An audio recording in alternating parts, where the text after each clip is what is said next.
Hello guys! Hello, this is for Pisces. Pisces, welcome dito sa aking channel.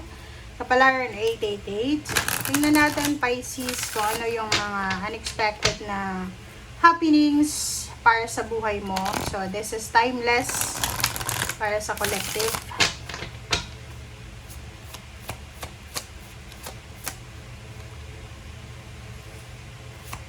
Okay. Ay, Pisces, doon sa mga bago kong subscribers, guys. Wait lang. Sisindi lang tayo ng candle.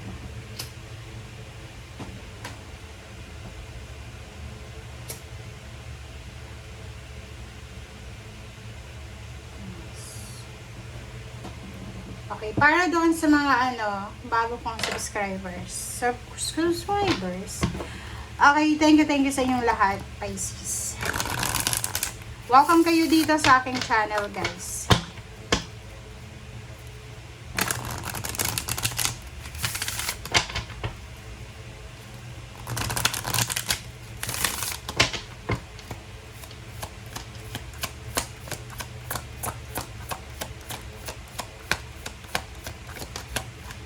Alright.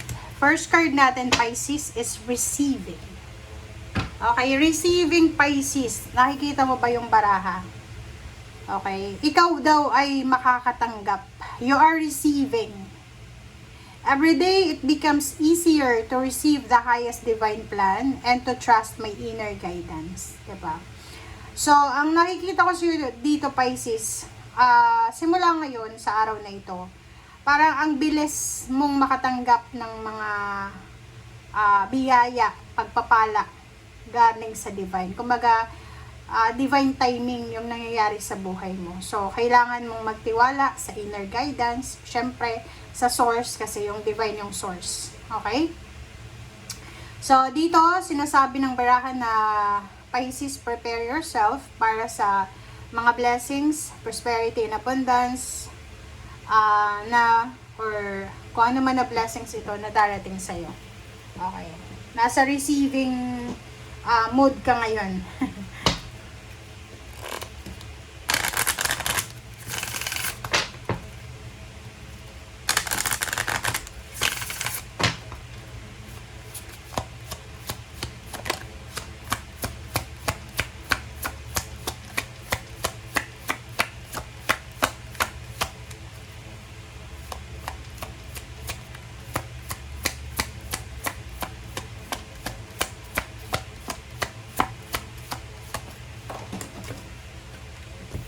Okay, wow.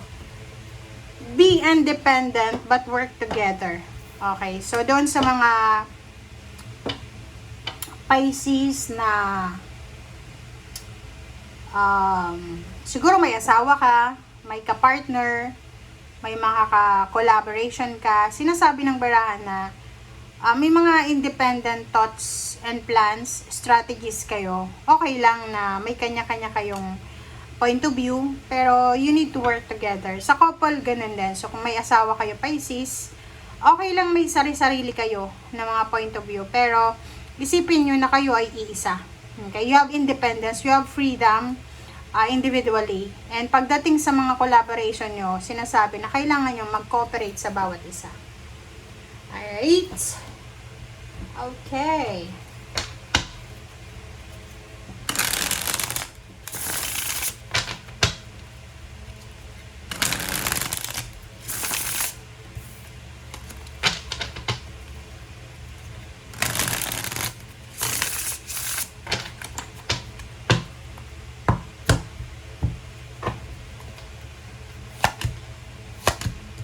Okay, first two cards natin, Pisces, 8 of Cups and 7 of Wands.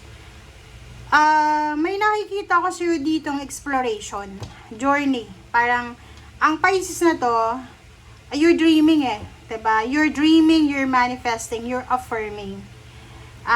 Na hanapin kung saan ka magiging free, kung hanapin kung saan ka magiging masaya, if it's place, job, love life, or hindi ko alam kung ano, kasi kanya-kanya kayo. Basta meron kayo na gustong makuha.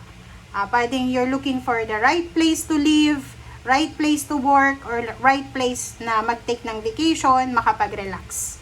So, nandito yung 7 of Wands, sinasabi ng baraha sa'yo na wag kang titigil, Pisces, hanggat hindi mo nahanap kung ano man to, na kaligayahan, na peace of mind, na minamanifest mo or pinapangarap mo. Next is love life to. Sabi ng baraha sa'yo dito, sa love life, possible na magkaroon kayo ng problema ng love life mo. Pwedeng makasakit siya sa'yo or ikaw yung masaktan niya. Nakikita ko sa inyo dito yung parang unavoidable na separation or hiwalayan dahil sa hindi na kayo masaya sa bawat isa. Okay? Next is 4 of Pentacles and 0 the Fool. Ang nakikita ko sa'yo dito, Pisces, kaya lumabas yung receiving kasi talagang sabihin natin, hindi ka man mapalad sa love life siguro, pero sa usaping salapi, talagang aapaw ang opportunities para sa'yo. Tingnan mo, there's a new opportunities, new doors opening, may magbubukas na mga bago na posibleng magdadala sa'yo ng sobra-sobrang pera. Makakapag-ipon ka ng pera. Kumbaga, kung ano man ito na zero the fall na to. Kasi yung zero the fall, para siyang pinto ng opportunity na kakatok ka lang, tapos papasok ka. And yung opportunity na to na papasukin mo, siya yung makakatulong talaga sa'yo para kumita ka ng sobra-sobrang pera. Okay, 5 of Wands and 6 of Cups. Ang nakikita ko sa'yo dito, na yung dati mong kaaway siguro, ay posibleng gustong bumalik sa buhay mo. Pwedeng yung ex mo siya, ex-relationship, ex-friends, yung mga dati mong kakilala, yung kamag-anak mo na ginawan ka ng masama, trinaider ka, gustong bumalik sa buhay mo. Para saan pa? 'Di ba? Alam nyo guys, may rason kung bakit nawala sila. So kung pababalikin mo, parang na take for granted yung rason kung bakit nawala sila. Or alam nyo ba, kaya nawala yung mga taong yan sa buhay mo kasi naka-destiny na mawala sila. Kasi may ginagawa sila, may sinasabi silang against sa'yo na hindi mo naririnig. So bakit mo pa pababalikin? 9 of Pentacles, Judgment. Isang napaka-importanteng desisyon, Pisces, ang kailangan mong gawin or gagawin mo. And yung desisyon na yan ay posibleng dyan mo mahahanap talaga, dyan mo talaga makukuha yung katuparan ng pangarap mo. Parang sinasabi ng baraha dito na ikaw daw ay lalangoy as a Pisces, as a fish. Ikaw daw ay lalangoy papunta doon sa pera, papunta doon sa kayamanan, papunta doon sa abundance and prosperity. Okay, next is 6 of Swords. 6 of Swords and the Tower. So, 6 of Wands, sorry. Sinasabi ng baraha sa'yo dito, Pisces, na marami kang pinagdaanan sa buhay. Kumbaga, sabihin natin, lahat ng klase ng problema na pagdaanan mo, pamilya, relationship, kaibigan, trabaho, parang ganon. And, kumbaga, marami kang pinagdaanan. Napagdaanan mo lahat, bumagsak yung foundation mo, nawalan ka ng pamilya, nawalan ka ng trabaho, nawalan ka ng pera, pero bumangon ka. Sa 6 of Wands dito, maraming mga tao, Pisces, pagdating ng araw, or even now, maraming mga tao na, lalo yung mga taong talagang intentional nila, nagawan ka ng masama, mga kapatid mo, kapamilya mo, yung ginawan ka talaga nila ng masama, okay, sa harap at likod mo, ma-amaze sila sa power of God, kasi, makikita nila kung gaano kakamahal ng Diyos. 'Di ba? Kung gaano kakamahal ng universe. Kasi yung pilit nilang inililibing na Pisces ay bumabangon. 'Di ba? So, dumaan ka sa tower, bumagsak yung foundation mo, pero tingnan mo siya sa ngayon. Ngayon, you're successful, you're achieving, you're contented, you're happy. 'Di ba? So, you're parang living testament ng yung mga taong ibinababa ay itinataas. Okay?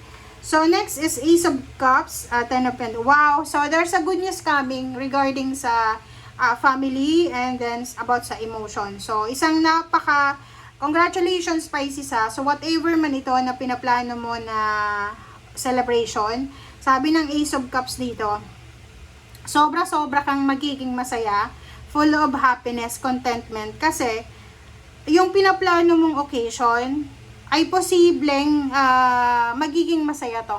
Sobrang saya, sobrang fulfilling, and achieve mo yung happiness. Nakikita ko sa'yo dito, sabihin na natin, pwedeng isinilang ka na mahirap, pwedeng sinilang kang walang-wala, pero pagdating ng araw, tingnan mo, tatanda ka ng sobrang yaman. Okay?